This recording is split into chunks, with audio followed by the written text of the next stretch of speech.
Olá pessoal, sejam bem-vindos às notícias da semana. E como eu havia prometido, apimentada com os pontos controversos dessa semana, eu queria dizer a vocês que nós estamos agora também pelo YouTube, Instagram, Facebook, YouTube. E se vocês acharem conveniente, aí deixe depois os comentários. Nós estamos pensando em abrir as notícias da semana para debates no YouTube. Talvez ficasse até mais apimentado e a pulga bem mais alojada atrás da sua orelha. 3 fatos para você começar a pensar. Um deles, ministro Celso de Mello, quando autoriza a abertura do inquérito, ele diz o seguinte: a cláusula de imunidade penal temporária, ela existe e pode ser aplicada. O que significa cláusula de imunidade penal temporária? Ou irresponsabilidade penal relativa temporária? Significa que só tem 2 formas do presidente da República ser julgado. Um deles é quando ele comete crimes de responsabilidade em procedimento de impeachment. O outro, óbvio, quando ele comete as infrações comuns relacionadas ao cargo de presidente da República. Aí sim, sem problema nenhum. Então, começa por aqui. Outra cena que ficou bombardeando as redes sociais é o ministro Alexandre de Moraes conversando com o ex-ministro Moro um pouco antes da despedida daquela entrevista que ele marcou.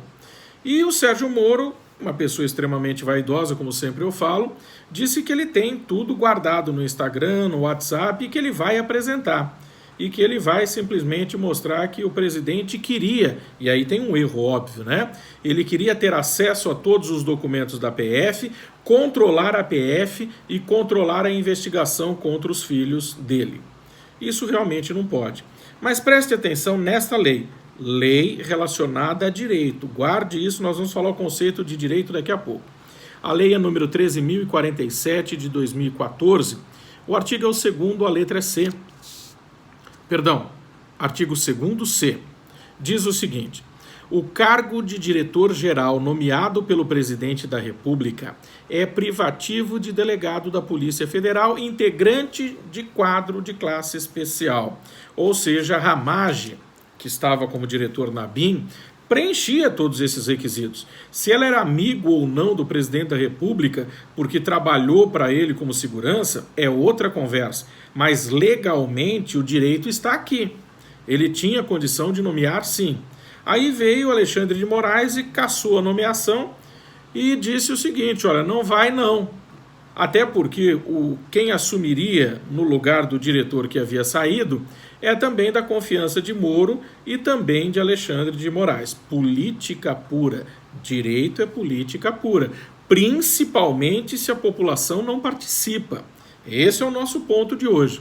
Então nós tínhamos Ramage saindo da BIM, vindo para a PF. Parou no meio do caminho, ficou no limbo. Não foi nem para lá, nem para cá. E aí, de repente, vira o presidente e recoloca na BIM. Aí eu falo para você, mas espera lá.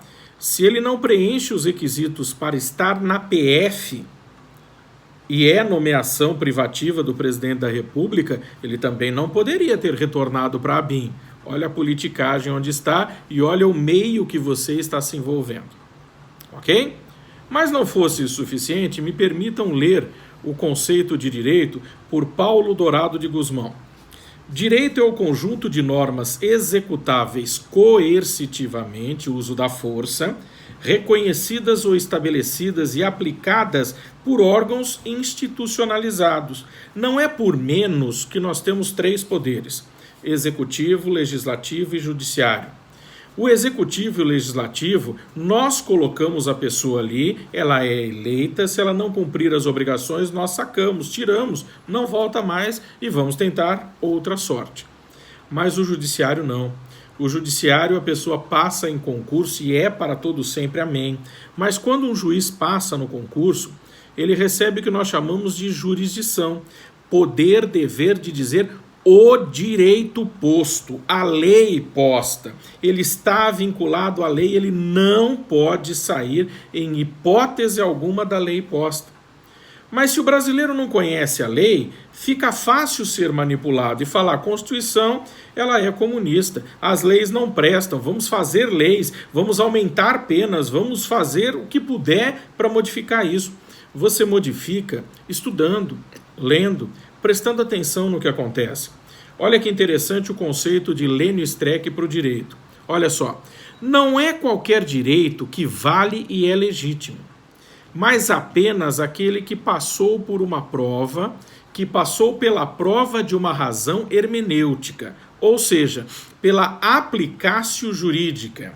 Ou seja, nós estamos dizendo basicamente que direito é a interpretação feita sobre a cláusula pétrea, sobre o princípio, a sua extensão e aquilo que passou literalmente pela aplicação jurídica, que foi testado e que está sendo desenvolvido para garantir o cidadão.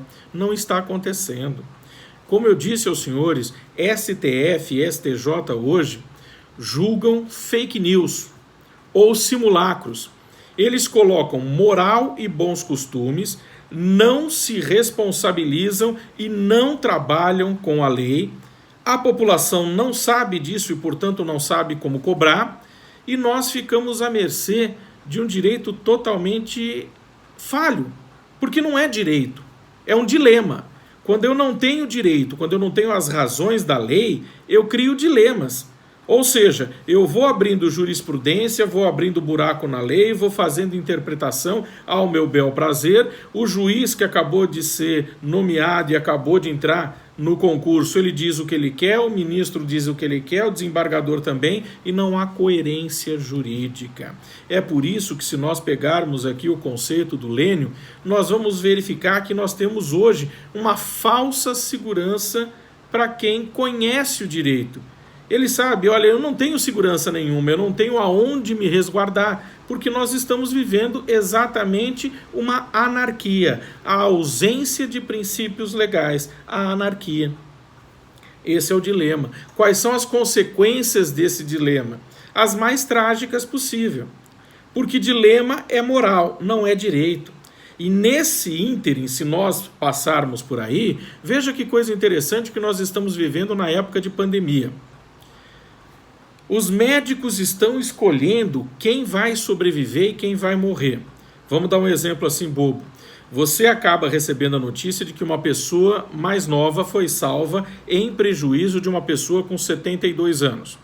O que você não ficou sabendo é que a pessoa nova, ele é um criminoso em potencial, e a pessoa de 72 anos é exatamente um dos cultores do direito, um jurista renomado, certo? Que foi várias vezes laureado, por exemplo, na ONU. Mas o médico escolheu e acabou. E você não se incomoda porque pimenta no olho dos outros, por assim dizer, é refresco, até que chega a você. E você está lá no hospital deitado, sentado, e automaticamente não tem para onde correr, porque afinal de contas não se julga o direito neste país. Nós julgamos simulacros, dilemas pautados na moral. Só isso, mais nada. Você vai recorrer ao quê? A sua família terá o quê? O que nós teremos para pleitear neste país? Por que tantas pessoas vão à rua quando deveriam estar em casa? Por que são dispensadas? E quem é que pode segurar esses direitos e garantir a sobrevida? O direito. Como nós acabamos de dizer, o direito. E a partir do momento que o direito não é uma questão de escolha, é uma questão de decisão pautada naquela lei posta, quando nós temos escolhas, nós estamos no campo da moral. E a apreciação da moral leva a tudo isso que nós acabamos de comentar com os senhores hoje. E aí muitos perguntam, mas qual seria então a solução? Recomeçar? Talvez. Talvez nós devêssemos, nos cursos de direito, trazer uma grade mais fechada, mais clássica, mais incisiva, para que as leis fossem publicadas, os intérpretes aprendessem a interpretação hermenêutica e garantisse a você que está do outro lado me ouvindo a segurança jurídica que você merece. Nossas leis são excepcionais, não são aplicadas desde a entrada em vigor da Constituição.